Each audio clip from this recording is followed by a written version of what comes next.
Note of dissent সহ সবাই রাজি হলো এবং গণভোটের এই প্রস্তাবের সাথে সবাই রাজি হলো। কিন্তু সকালবেলা ভোরে উঠে একটি দল বলল যে এটা আগে হতে হবে গণভোট। কেন? রাজনীতিতে আমি লাল জামা পরবো কালো জামা পরবো না এরকম মনে মনে সুখ পাওয়ার তো কোনো বিষয় নাই।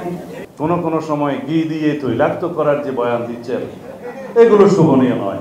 যাই হোক, এখানে যেহেতু এসছি, সাংবাদিক বন্ধুরা বসে আছে যে ঐকমত্য কমিশন, জামাত ইসলাম, সরকার কি কি করছে এগুলো জানার জন্য, তাই না? জাতীয় ঐকমত্য কমিশন নামে একটা কমিশন গঠিত হয়েছিল, তাদের মেয়াদ শেষ হয়েছে, সবাই এখন আমেরিকা প্রত্যাবর্তন করেছে। না, তাদের জন্য আমি শুভকামনা করি। অবশেষে তারা তাদের দায়িত্ব যেভাবেই হোক শেষ করে নিষ্কৃতি পেয়েছে। কিন্তু এখানে একটা গুরুত্বপূর্ণ বিষয়, জাতীয় ঐকমত্য কমিশনের সভাপতি খোদ প্রফেসর ইউনূস সাহেব, অন্তর্বর্তী সরকারের মাননীয় প্রধান উপদেষ্টা, যে সুপারিশমালাগুলো ঐকমত্য কমিশন সরকারকে দিয়েছে সেই সুপারিশে সরকার প্রধান নিজেই দস্তখত করেছেন সভাপতি হিসেবে।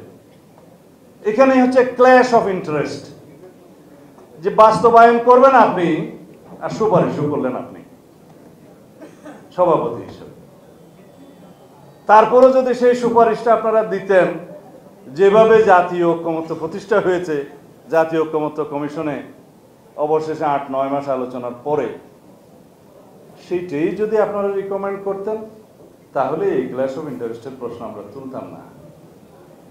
কিন্তু আপনাদের মনে যা ছিল তা আপনারা সুপারিশের মধ্যে প্রকাশ করে দিয়েছেন, সেই জন্য ধন্যবাদ।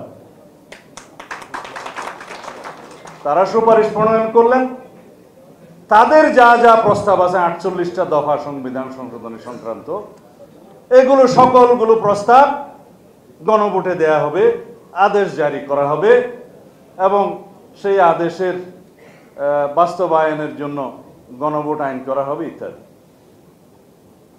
আমরা জাতীয় ঐকমত্যের স্বার্থে জাতীয় ঐকমত্য কমিশনে সকল দলকে এবং মানুষকে অনবোর্ড করার জন্য জাতীয় ঐকমত্যের স্বার্থে আমি দলের পক্ষ থেকে জনগণের সম্মতি নেওয়ার জন্য এই সনদের উপরে গণভোটের প্রস্তাব করেছিলাম একই দিনে, জাতীয় নির্বাচনের দিনে।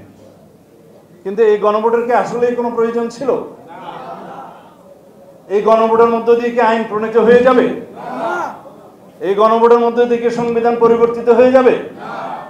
কিন্তু একটা নৈতিক বাধ্যবাধকতা সংসদ সদস্যদের উপরে এবং আগামী সংসদের উপরে আরোপিত হবে যে জনগণ চায় এই সংস্কার বাস্তবায়ন হোক অথবা চায় না।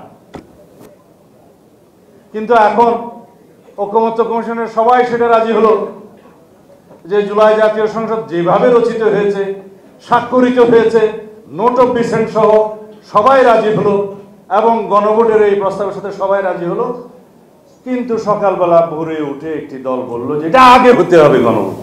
কেন? রাজনীতিতে আমি লাল জামা পরবো কালো জামা পরবো না এরকম মনে মনে সুখ পাওয়ার তো কোনো বিষয় নাই। এটা জাতীয় জীবনের একটি গুরুত্বপূর্ণ বিষয়। গণতান্ত্রিক পদ্ধতিতে আমরা ফেরত যাওয়ার জন্য, গণতান্ত্রিক উত্তরণের জন্য যে দীর্ঘ সংগ্রাম লড়াই করেছি, তার পরিণতি সবল পরিণতির বিষয়। এটাকে বাধাগ্রস্ত করে, প্রশ্নবিদ্ধ করে, নিত্য নতুন বিভিন্ন রকমের ইস্যু সৃষ্টি করে কোনো সময় ঘি দিয়ে তৈলাক্ত করার যে বয়ান দিচ্ছেন এগুলো শোভনীয় নয়।